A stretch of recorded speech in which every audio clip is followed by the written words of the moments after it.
நான் IPS officer ஆகணும்ன்றது என் அம்மாவோட வைராக்கியம். அதை நிறைவேத்தாம என் வாழ்க்கையில வேற எதை பத்தியும் யோசிக்க மாட்டேன்னு நான் அவங்க கிட்ட வாக்கு கொடுத்திருக்கேமா. அதை என்னால மீற முடியாது. என்ன மன்னிச்சிருங்கம்மா.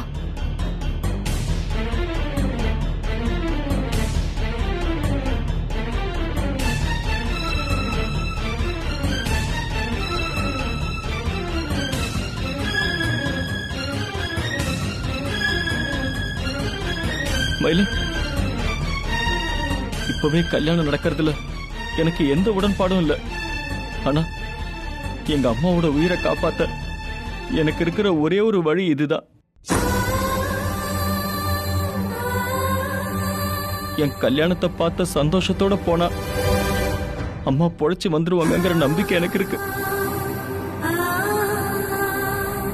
மயிலு, எங்க அம்மாவுக்காக தயவு செஞ்சு ஒத்துக்கோ மயிலு. இரு ஜீவா, மயில் இதான் உன் முடிவாமா?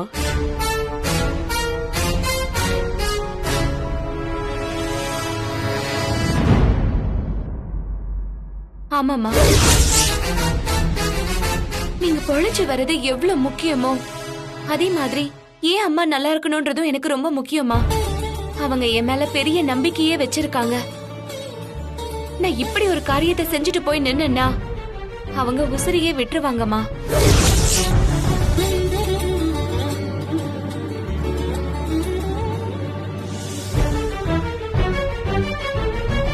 புரியுதுமா, அம்மாவோட லட்சியத்தை நிறைவேற்றணும்னு நீ துடிக்கிற, நான் அதை மதிக்கிறேன்.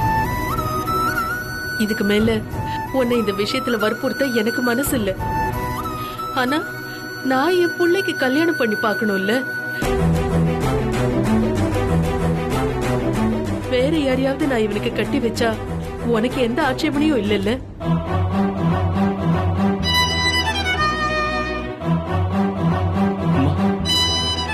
என்னால மயில தவிர வேற யாரையும் நினைச்சு கூட பார்க்க முடியாதுமா. அவதான் கல்யாணத்துக்கு சம்மதிக்க மாட்டேங்கிறாளேடா. அவ லட்சியம் நிறைவேறின உடனே கண்டிப்பா சம்மதிப்பாமா.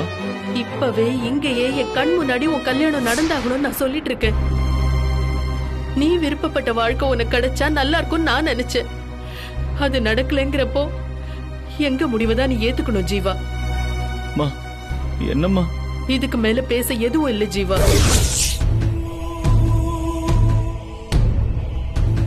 மயிலு, வளர்மதி என் தம்பி பொண்ணு, அவளதான் இவனுக்கு கட்டி வைக்கணும்னு முன்னாலேயே முடிவு பண்ணி வச்சிருந்தோம். ஜீவா உன் மேல விருப்பப்பட்டதுனால நாங்களும் மனச மாத்திக்கிட்டோம். இப்ப நீ கல்யாணத்துக்கு தயார் இல்லைங்கிறப்போ நாங்க இவளைத்தானே இவனுக்கு கல்யாணம் பண்ணி வச்சாகணும்.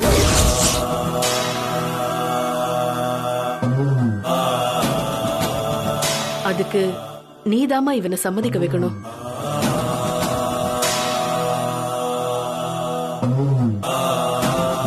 நான் உன்னை சங்கடப்படுத்துறேன் நீ நினைக்காத மயிலு. இந்த விஷயத்துல எங்க யார் பேச்சும் இவ கேட்க மாட்டான். உன் மேல இருக்கிற காதல் தான் எங்க முடிவை ஏத்துக்க வைக்க முடியாம இவனை தடுக்குது. இங்க பாரு, இந்த நிலைமையை எடுத்து சொல்லி ஒன்னால மட்டும்தான் இவனை இந்த கல்யாணத்துக்கு சம்மதிக்க வைக்க முடியும்.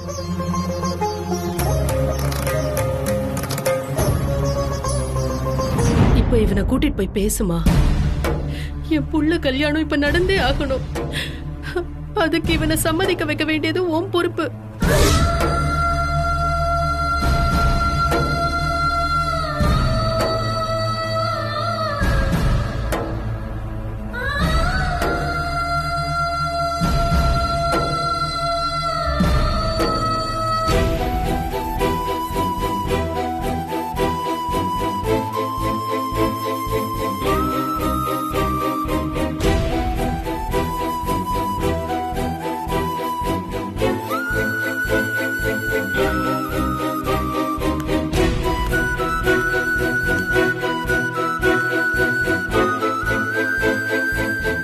எனக்கு எப்படி ஆரம்பிக்கிறதுன்னு தெரியல சார். நாம விரும்புறவங்களை விட நம்மள விரும்புறவங்களை கல்யாணம் பண்ணிக்கிட்டா வாழ்க்கை நல்லா இருக்கும்னு சொல்லுவாங்க. மயிலு, 2 பேருக்கும் பிடிச்சு போய் வாழ்க்கையில ஒண்ணு சேர்ந்தா வாழ்க்கை அதை விட நல்லா இருக்கும். சார், நான் உங்களுக்கு ம். காதலிக்கலன்னு பொய் சொல்லாத மயிலு. உன் லட்சியத்தை விட்டுற போறோமோங்கிற பயத்துல நீ உன் மனசை மறைச்சுக்கிட்டு இருக்க. லட்சியம் தான் முதல்ல, காதலுக்கு 2வது இடம்னு சொல்லு, நான் ஏத்துக்கிறேன். ஆனா காதலே இல்லைன்னு சொன்னா நான் எப்படி அதை நம்புறது மயிலு? இனிமேலையும் நான் உங்களை நம்ப வைக்க போராட போறது இல்ல சார். இப்பவே உங்க கல்யாணம் நடந்தாகணும்னு உங்க அம்மா பிடிவாதமா இருக்காங்க. பொண்ணையும் முடிவு பண்ணிட்டாங்க. நீங்க என்ன முடிவு எடுத்திருக்கீங்க சார்? சொல்லுங்க. மயிலு, என் முடிவு எப்பவுமே ஒண்ணுதான். உன்னை தவிர வேற யாரையும் என்னால கல்யாணம் பண்ணிக்க முடியாது.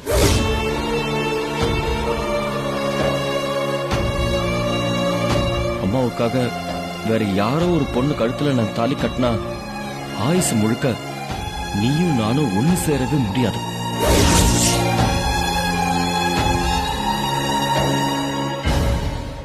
மயில, நீ இல்லாத ஒரு வாழ்க்கையே எனக்கு வேண்டாம்.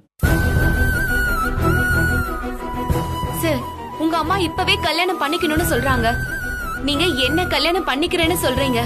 நான் இதை எதையுமே ஏத்துக்க முடியாதுன்னு சொல்லிட்டு இருக்கேன். 3 பேருமே அவங்க முடிவுல பிடிவாதமா இருந்தா இதுக்கு தீர்வே கிடையாது சார். நீங்க உங்க அம்மாவுக்காக மனசு மாறிதான் சார் ஆகணும். ஐயோ மயிலு, நான் மனசு மாறினா எனக்கு மட்டும்தான் மயிலு பெரிய இழப்பு. ஆனா நீ உன் முடிவை மாத்திக்கிட்டா யாருக்குமே எந்த நஷ்டமும் இருக்காது. சார், என்ன சார் பேசுறீங்க? என்ன IPS ஆபீசர் ஆக்கி பார்க்கணும்னு என் அம்மா அவ்வளவு தீவிரமா இருக்காங்க. அது உங்களுக்கு தெரியாதா? தான் வாழ்றதோட அர்த்தமே அதுதான்னு என் அம்மா நினைச்சு வாழ்ந்துட்டு இருக்காங்க. இதெல்லாம் நிறைவேத்தாம நான் மாலையும் கழுத்துமா போய் நின்னா அப்பவே அவங்க உசுரை விட்டுருவாங்க சார். மயிலு, அந்த மாதிரி எல்லாம் எதுவுமே நடக்காது மயிலு. நீயும் நானும் கல்யாணம் பண்ணிக்கிறது தான் என் அம்மாவை காப்பாத்துறதுக்கு ஒரே ஒரு வழி. எனக்காக இல்லைன்னாலும் என் அம்மாவுக்காக ஒரு நிமிஷம் யோசிக்க கூடாதா? சார், உங்க அம்மா நல்லபடியா பொழைச்சு வரணும் தான் நானும் ஆசைப்படுறேன். நம்ம கல்யாணம் பண்ணிக்கிட்டா அது கண்டிப்பா நடந்துரும். அத நினைச்சு எனக்கு ரொம்ப சந்தோஷம் தான். ஆனா ஏன் அம்மா எனக்கு இல்லாம போயிடுவாங்களே சார்? உங்க அம்மாவை காப்பாத்துறதுக்காக ஏன் அம்மாவை நான் பலி கொடுக்கணுமா? எந்த விதத்துல சார் இது நியாயம்? மயிலு, உங்க அம்மா தைரியமானவங்க மயிலு. அவங்கள நினைச்சு நீ பயப்படாத. சூழ்நிலையை நாம எடுத்து சொன்னா அவங்க கண்டிப்பா புரிஞ்சுப்பாங்க. சார், புரிய வைக்க நேரமே இல்லாம அவங்களுக்கு ஏதாவது ஆயிடுச்சுன்னா நான் என்ன சார் பண்ணுவேன்? மயிலு, ஆன்டிக்கு ஏதாவது ஆயிடுமோன்னு நீ கற்பனையா பயந்துகிட்டு இருக்க. ஆனா நிஜமாவே உன் கண்ணு முன்னால என் அம்மா உயிருக்கு போராடிக்கிட்டு இருக்காங்க மயிலு. ஆபத்துல இருக்கிறவங்களை காப்பாத்துறதுதான் இப்போதைக்கு சரியான முடிவா இருக்கும். இல்ல சார், மயிலு, ஒரு நிமிஷம் இரு. உன் பயத்துக்கும் நான் இப்போ ஒரு வழி சொல்றேன். நாம ஆன்டி கிட்ட உண்மையை சொன்னாதானே பிரச்சனை. நாம கல்யாணம் பண்ணிக்கிட்ட விஷயத்த நாம யாருக்கிட்டயுமே சொல்ல வேண்டாம். நான் எப்பவும் போல உன் வீட்டு மாடியிலேயே இருந்துக்கிறேன். நீ எக்ஸாம்ஸ் எழுதி உன் லட்சியத்தை வெற்றிகரமா முடி. அதுக்கப்புறமா ஆன்டி கிட்ட பொறுமையா விஷயத்த சொல்லி புரிய வைப்போம். சார், அம்மாக்கு தெரியாம கல்யாணம் பண்ணிக்கிறதே பெரிய தப்பு. அது போதாதுன்னு உண்மையை வேற அவங்க கிட்ட இருந்து மறைக்க சொல்றீங்களா? இது வரைக்கும் நான் என் அம்மா கிட்ட இருந்து எதையுமே மறைச்சது இல்ல சார். அப்படி மறைச்சா அந்த குற்ற உணர்ச்சியிலேயே நான் செத்து போயிடுவேன் சார்.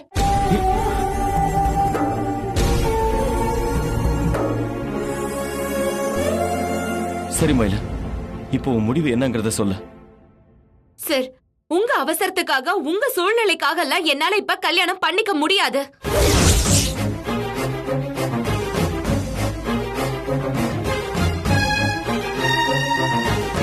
அதுவும் என் அம்மாவுக்கு தெரியாம இந்த விஷயத்துக்கு நான் ஒத்துக்கவே மாட்டேன். முதல்ல நான் IPS ஆபீசர் ஆகணும். வேற எதுவா இருந்தாலும் என்னால அதுக்கப்புறம் தான் சார் யோசிக்க முடியும்.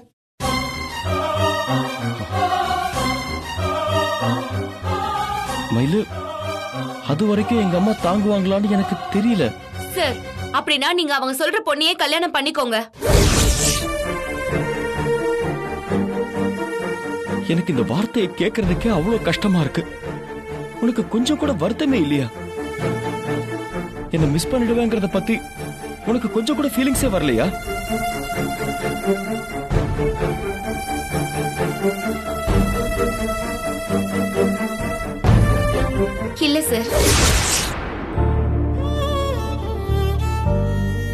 மனசுல ஐபிஎஸ் ஆபீசர் ஆகணும்ன்ற வைராக்கியத்தை தவிர வேற எதுக்குமே இடம் இல்ல சார். நீங்க என்ன பேசினாலும் நான் என் முடிவை மாத்திக்கிறதாவே இல்ல. நீங்க உங்களை மனசளவுல தயார்படுத்திக்கிறது தான் உங்களுக்கு இருக்க ஒரே வழி. மனசுல ஒருத்திய வச்சுக்கிட்டு வேற யாரோ ஒருத்திய கட்டிக்கிறது அந்த பொண்ணுக்கு செய்யற துரோகம் மயிலு. சார், அப்படி பார்த்தா இங்க யாருமே கல்யாணம் பண்ணிக்க முடியாது. நிறைவேறாத காதலுங்கிறது இங்க நிறைய பேருக்கு இருக்கு. அதெல்லாம் மறந்துட்டு தான் இங்க கல்யாணம் பண்ணிக்கிறாங்க. காலப்போக்குல அத அவங்க மனசளவுல ஏத்துக்கிறாங்க. நீங்களும் அப்படி ஏத்துப்பீங்க சார். இங்க பாரு, மத்தவங்கள பத்தி எனக்கு தெரியாது. உன்னை என்னால மறக்கவே முடியாது. உங்க அம்மாவுக்காக என்னையும் என் மேல இருக்க ஆசையையும் நீங்க மறந்துதான் சார் ஆகணும். அம்மாவையும் காப்பாத்தணும், நானும் வேணும்னா இது நடக்கவே நடக்காது. ஏதாவது ஒண்ணு நீங்க இழந்துதான் சார் ஆகணும். உங்க அம்மா உங்க வாழ்க்கைக்காக அவங்க எத்தனையோ தியாகத்தை செஞ்சிருப்பாங்கல்ல. அவங்களுக்காக உங்க காதல நீங்க தியாகம் பண்ண முடியாதா சார்? அவங்க மேல உங்களுக்கு அன்பு இருக்கிறது உண்மைனா நீங்க கண்டிப்பா இத செய்வீங்க சார் அவங்களுக்காக.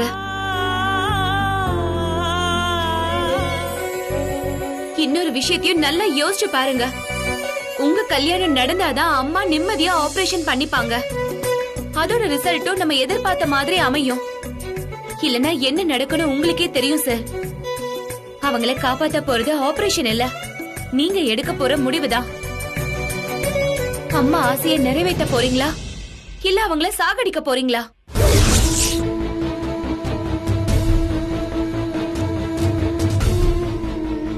எதுவா இருந்தாலும் நீங்களே நல்லா யோசிச்சு முடிவு பண்ணிக்கோங்க சார். உங்க அம்மாவை இழக்கிறதுக்கு நீங்களே காரணம் ஆயிடாதீங்க. ஏன்னா அந்த குற்ற உணர்ச்சியோட வாழ்றதெல்லாம் நரகம் சார்.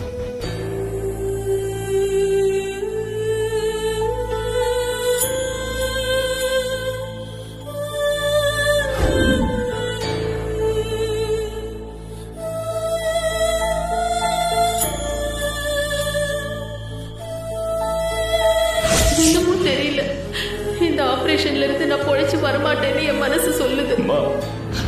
அதுக்கு முன்னாடி உன் கல்யாணத்தை பார்த்துட்டு போனோங்கிறது மட்டும்தான் என்னோட ஆசை.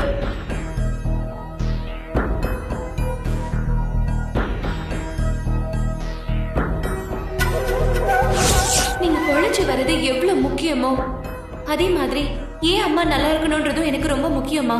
நான் இப்படி ஒரு காரியத்தை செஞ்சுட்டு போய் நின்னா அவங்க உசிரியே விட்டுருவாங்கம்மா.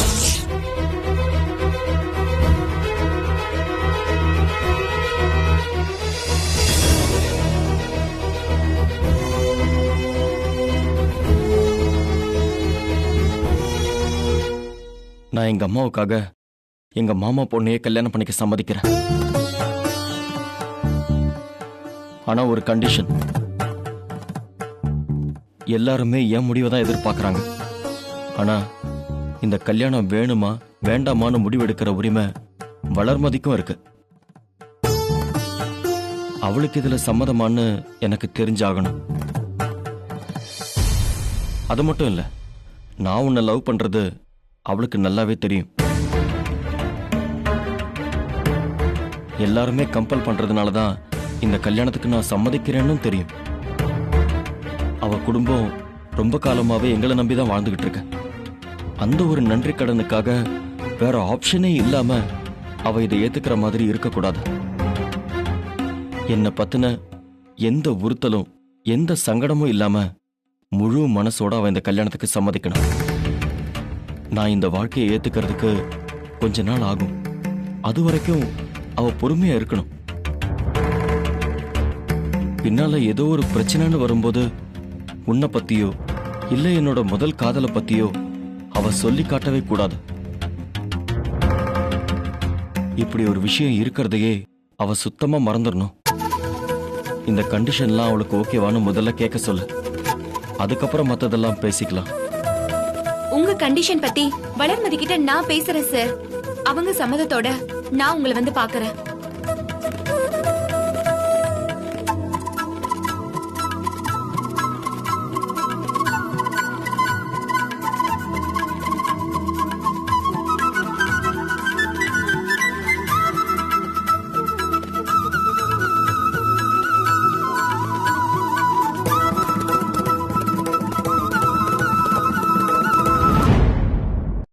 பாண்டியா, ஜீவாவை பத்தி நல்லா தெரிஞ்சும் நீயும் உன் குடும்பமும் இந்த கல்யாணத்துக்கு ஒத்துக்கிட்டது ரொம்ப பெரிய விஷயம். உன் பொண்ணதான் ஜீவாவுக்கு கட்டி வைக்கணும்னு சின்ன வயசுலயே முடிவு பண்ணிட்டோம். அவன் பெரியவானதுக்கு அப்புறம் கொஞ்சம் புத்தி தடுமாறி வேற ஒரு பொண்ணு பக்கம் சாஞ்சிட்டான். இந்த விஷயம் தெரிஞ்சும் நீயும் சரிதாவும் ஒரு வார்த்தை கூட கேட்கல. இப்ப சூழ்நிலையால எல்லாம் மாறி உன் பொண்ண ஜீவாக்கு கொடுங்கன்னு நாங்க திரும்பவும் உங்ககிட்ட வந்து நிக்கிறோம். ஆனா இப்பவும் ஒரு சின்ன யோசனை கூட இல்லாம மறுபேச்சு பேசாம பெருந்தன்மையா சம்மதிச்சிட்டீங்க. உங்க பெருந்தன்மை யாருக்கும் வராது. மாமா, இது பெருந்தன்மை இல்ல, நன்றி கடன். தொழில பெரிய நஷ்டமாகி நாங்க நடுத்தருவுல நின்னப்ப நீங்க தான் எங்களுக்கு ஆதரவு கொடுத்தீங்க மாமா. உங்க குரூப்லயே தொழில் ஆரம்பிச்சு அதை பாத்துக்கிற பொறுப்பையே எனக்கு கொடுத்தீங்க நீங்க. அப்பிருந்து நாங்க உங்க நிலையிலேயே வாழ்ந்துட்டு இருக்கோம் மாமா. ஆமாண்ணா, இப்போ நாங்க சம்பாதிச்சிருக்கிற பணம், வீடு, சொத்து இதெல்லாம் நீங்க எங்களுக்கு போட்ட பிச்சைண்ணா. அவ்வளவு ஏன், இப்போ நாங்க வாழ்ற வாழ்க்கையே நீங்க கொடுத்ததுண்ணா. அப்படிலாம் ஒண்ணு இல்லம்மா. நான் பாண்டியனுக்கு ஒரு வாய்ப்பு கொடுத்தேன். அதை பிடிச்சுக்கிட்டு அவன் சாமர்த்தியமா மேல வந்துட்டான். நீங்க கொடுத்தது வெறும் வாய்ப்பு இல்ல மாமா, மறுவாழ்வு. எவ்வளவு நெருக்கமான சொந்தமா இருந்தாலும் ஏதோ கொஞ்சம் பணம் கொடுத்துட்டு ஒதுங்கிடுவாங்க. ஆனா நீங்க எனக்கு தொழில் வச்சு கொடுத்தீங்க. நஷ்டமானாலும் பரவாயில்ல, நான் இருக்கேங்கிற நம்பிக்கை கொடுத்தீங்க நீங்க. அதனாலதான் வாழ்க்கையை பத்தி எந்த பயமும் இல்லாம எங்களால மேல வர முடிஞ்சது. நீங்க மட்டும் அதை செய்யலன்னா கடன் தொல்லை தாங்காம என்னைக்கும் நாங்க 3 பேரும் செத்துருப்போம் மாமா.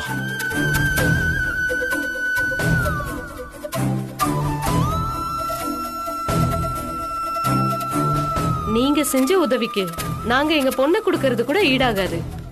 உங்களுக்கு எதையாவது செய்யறோமேன்னு சந்தோஷப்பட்டுக்கிறோம். அண்ணன் ஒரு நிமிஷம்.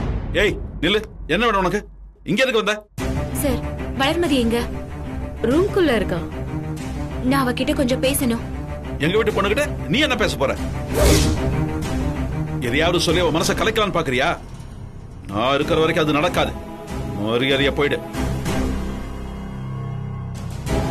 அவசரப்படாதீங்கன்னு.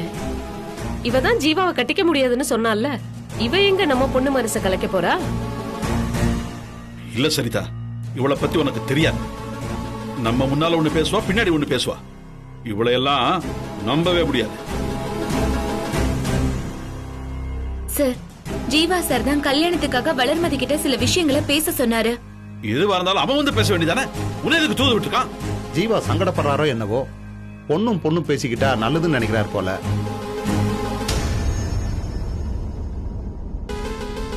நீங்க பயப்படாதீங்கண்ணா. வளர்மதி தெளிவா இருக்கிற வரைக்கும் யாரும் அவளை குழப்ப முடியாது. இருமா, அவளை வர சொல்றேன்.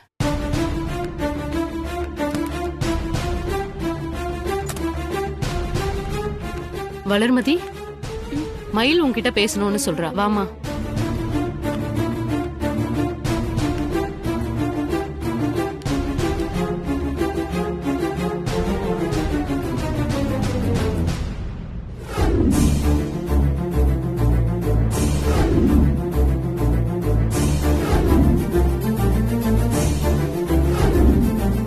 ஜீவா சாரோட தயக்கம் பத்தி, குழப்பம் பத்தி எல்லாம் நான் உங்ககிட்ட ஓபனா சொல்லிட்டேன் வளர்மதி. அவர் பயத்துல நியாயம் இருந்ததுனாலதான் நானே உங்ககிட்ட வந்து பேசுறேன். உங்க முடிவு என்னன்னு இப்போ நீங்க தான் சொல்லணும். உண்மைய சொல்லணும்னா எனக்கு இந்த கல்யாணத்துல விருப்பம் இல்ல. என் முடிவை கேட்டாங்கன்னா அத்தையும் மாமாவும் கூட கண்டிப்பா ஷாக் ஆவாங்க. ஏன்னா இது வரைக்கும் நான் அவங்கள எதிர்த்து ஒரு வார்த்தை கூட பேசினதில்ல. நான் குழந்தையா இருந்தப்ப அப்பாக்கு பிசினஸ்ல நஷ்டமாகி பெரிய கடனாளி ஆயிட்டாரு. மிச்சம் இருந்த காசுல அவர் எங்களுக்கு என்ன வாங்கிட்டு வந்தாருன்னு தெரியுமா? ஒரு பாட்டில் விஷம்தான். அப்ப அத்தையும் மாமாவும் தான் கடவுள் மாதிரி வந்து எங்களை காப்பாத்தினாங்க. அவங்கள கடவுள்னு நான் வெறும் வார்த்தையால சொல்லல. பூஜை ரூம்ல அவங்க படம் தான் இல்லையே தவிர அவங்க தான் எங்க குலசாமி. அவங்க சொல்றதுதான் எங்களுக்கு வேத வாக்கு.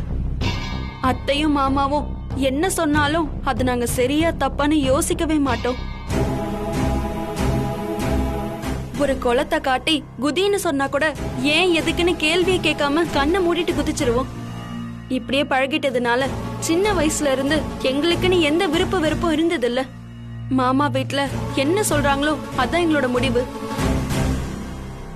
புரியுதுங்க. அவங்க மேல இவ்ளோ மரியாதையா பேசுற நீங்க கல்யாண விஷயத்துல மட்டும் வேற மாதிரி பேசுறீங்க. அதுக்கும் ஒரு காரணம் இருக்குங்க.